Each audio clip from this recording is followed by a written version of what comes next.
Good morning students. I hope तुम सब ठीक होगे, कोरोना से बचे हुए हो। ठीक है, तो आज हम यूनिट 3 पढ़ने वाले हैं जिसका नाम है स्पेक्ट्रोस्कोपी। इसमें हम आज बहुत बेसिक चीज़ें ही पढ़ने वाले हैं। तो सबसे पहले हम देखते हैं स्पेक्ट्रोस्कोपी होती क्या है। स्पेक्ट्रोस्कोपी में हम spectro means radiation and scopy means measurement. It means spectroscopy में हम क्या पढ़ते हैं, मेजरमेंट ऑफ रेडिएशंस पढ़ते हैं।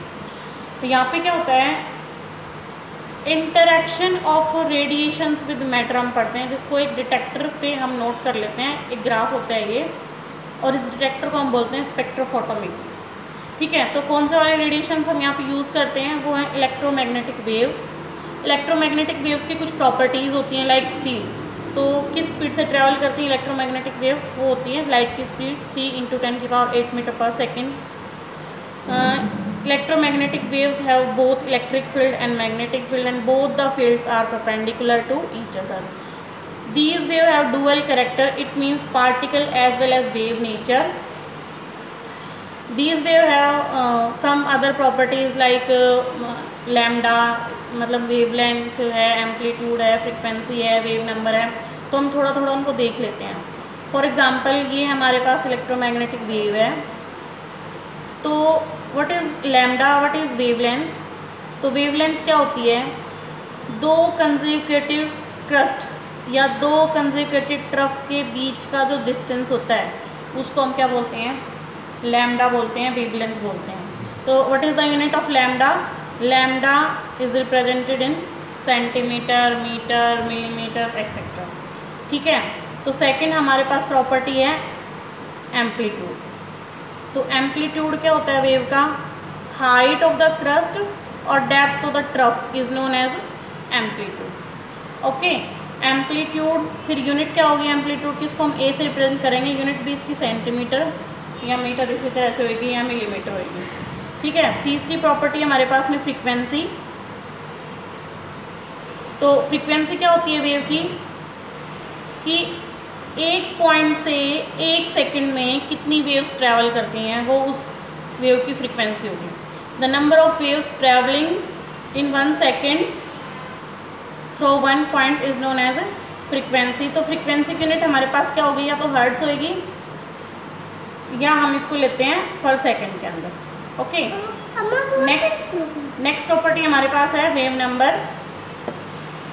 वेव नंबर होता है हमारे पास में 1/λ। इट मीन्स 1 सेंटीमीटर के अंदर कितनी नंबर ऑफ वेव्स प्रेजेंट है उसको हम क्या बोल देते हैं, वेव नंबर बोल देते हैं। तो इसकी यूनिट क्या होगी, सेंटीमीटर इनवर्स होगी। ठीक है, ये कुछ प्रॉपर्टीज़ हैं हमारे पास में। चलो हम इसके बीच रिलेशन देख लेते हैं। तो हमें पता है कि फ्रीक्वेंसी को हम डिनोट करेंगे न्यू से। Nu is equal to c/λ।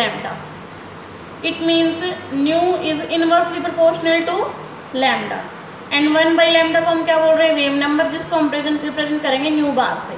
तो what is the relation between nu and nu bar, nu is equal to c nu bar. Okay, ये रिलेशन हो गया हमारे पास में।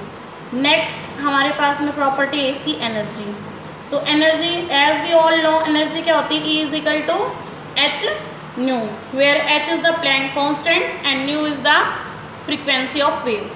ठीक है, तो प्लैंक कांस्टेंट की वैल्यू सबको पता है, आपको 6 × 6.625 × 10⁻⁻34 जूल सेकेंड होती है।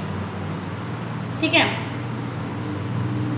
नेक्स्ट हम पढ़ने वाले हैं कि why we need to study spectroscopy.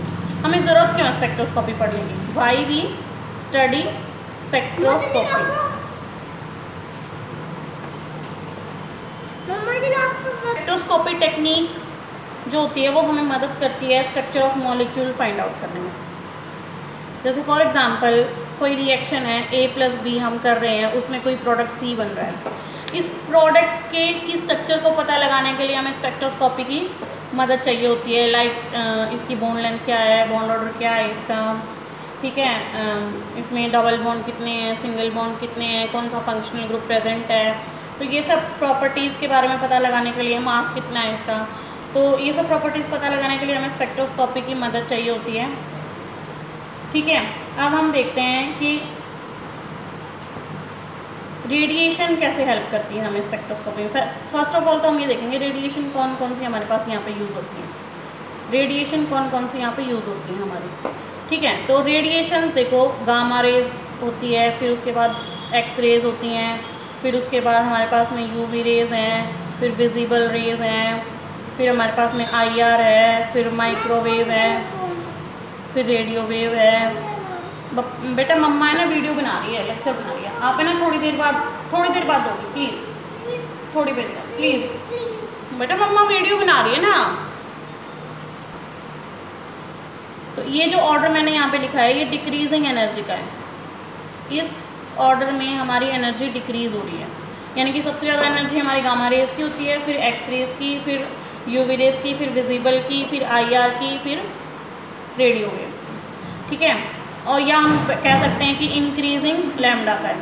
ये रूल हमारा किस चीज़ का है, इंक्रीजिंग लैम्डा का है। इस तरह से हमारी लैम्डा इंक्रीज़ हो रही है।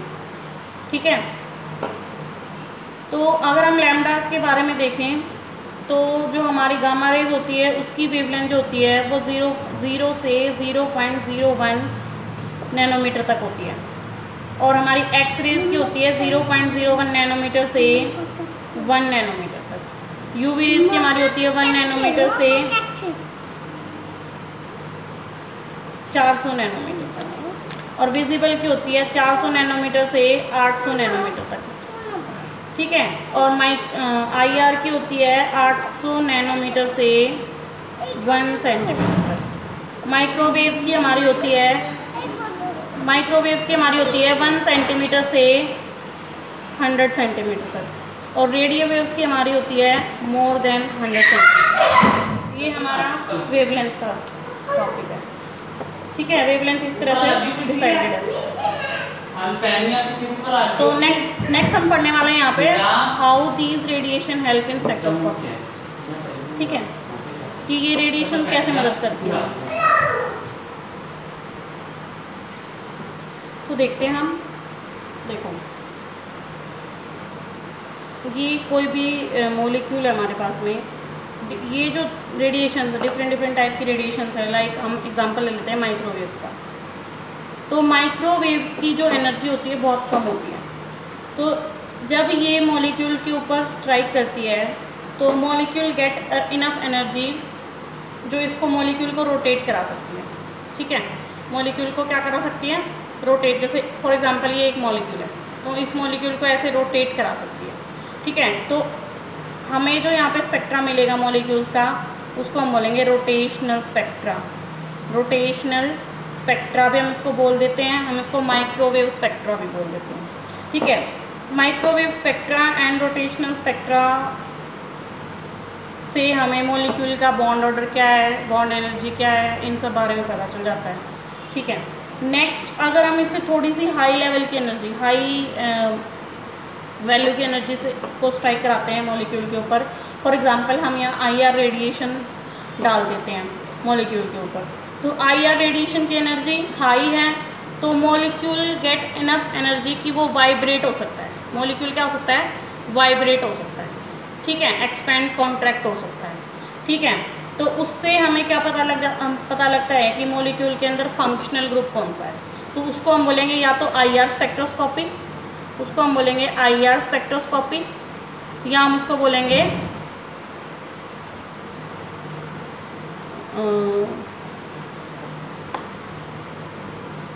Functional group spectroscopy. Functional group spectroscopy हम उसको बोलेंगे। नेक्स्ट अगर हम उससे ज़्यादा हाई एनर्जी की लाइट इसके ऊपर स्ट्राइक कराएंगे मॉलिक्यूल के ऊपर, तो मॉलिक्यूल गेट इनफ एनर्जी कि जो इलेक्ट्रॉन है वो अपनी ग्राउंड स्टेट को छोड़ के एक्साइटेड स्टेट में प्रमोट हो जाए। ठीक है, फॉर एग्जांपल हम इथीन का मॉलिक्यूल लेते हैं। ये जो डबल बॉन्डेड मॉलिक्यूल है इसमें एक इलेक्ट्रॉन अपनी ग्राउंड स्टेट को छोड़कर एंटी बॉन्डिंग स्टेट में चला जाता है, तो हमें फिर स्पेक्ट्रा मिल जाता है जिसको हम इलेक्ट्रॉनिक स्पेक्ट्रा बोल देते हैं। उसको हम बोलेंगे इलेक्ट्रॉनिक स्पेक्ट्रा।